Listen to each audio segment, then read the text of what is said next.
Chapter 22. Men, brethren, and fathers, hear ye my defense which I make now unto you.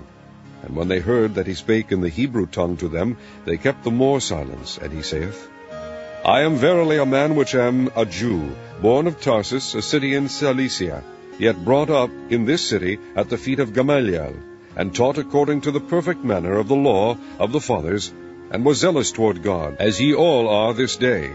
And I persecuted this way unto the death, binding and delivering into prisons both men and women. And also the high priest doth bear me witness, and all the estate of the elders, from whom also I received letters unto the brethren, and went to Damascus, to bring them which were there bound unto Jerusalem, for to be punished. And it came to pass that as I made my journey, and was come nigh unto Damascus about noon, suddenly there shone from heaven a great light round about me. And I fell unto the ground, and heard a voice saying unto me, Saul, Saul, why persecutest thou me? And I answered, Who art thou, Lord? And he said unto me, I am Jesus of Nazareth, whom thou persecutest. And they that were with me saw indeed the light, and were afraid, but they heard not the voice of him that spake to me. And I said, What shall I do, Lord? And the Lord said unto me, Arise, and go into Damascus, and there it shall be told thee of all things which are appointed for thee to do.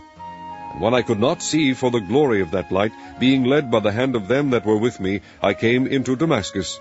And one Ananias, a devout man according to the law, having a good report of all the Jews which dwelt there, came unto me, and stood, and said unto me, Brother Saul, receive thy sight.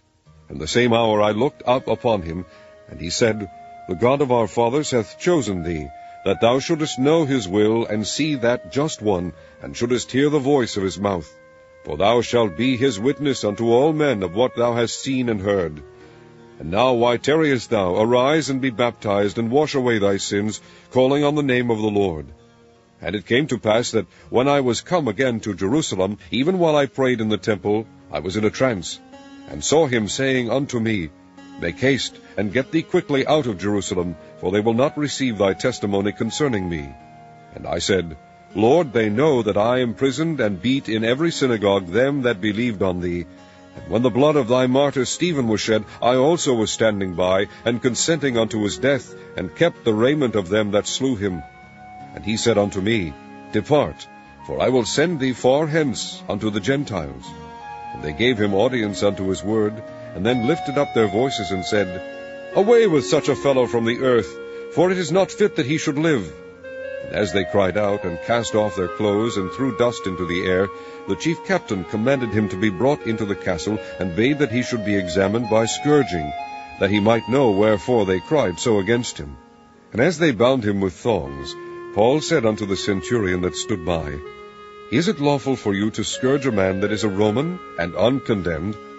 When the centurion heard that, he went and told the chief captain, saying, Take heed what thou doest, for this man is a Roman.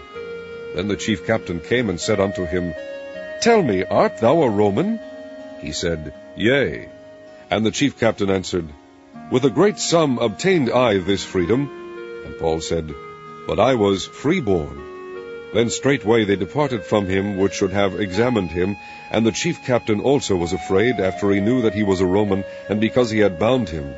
On the morrow, because he would have known the certainty wherefore he was accused of the Jews, he loosed him from his bands, and commanded the chief priest and all their council to appear, and brought Paul down and set him before them.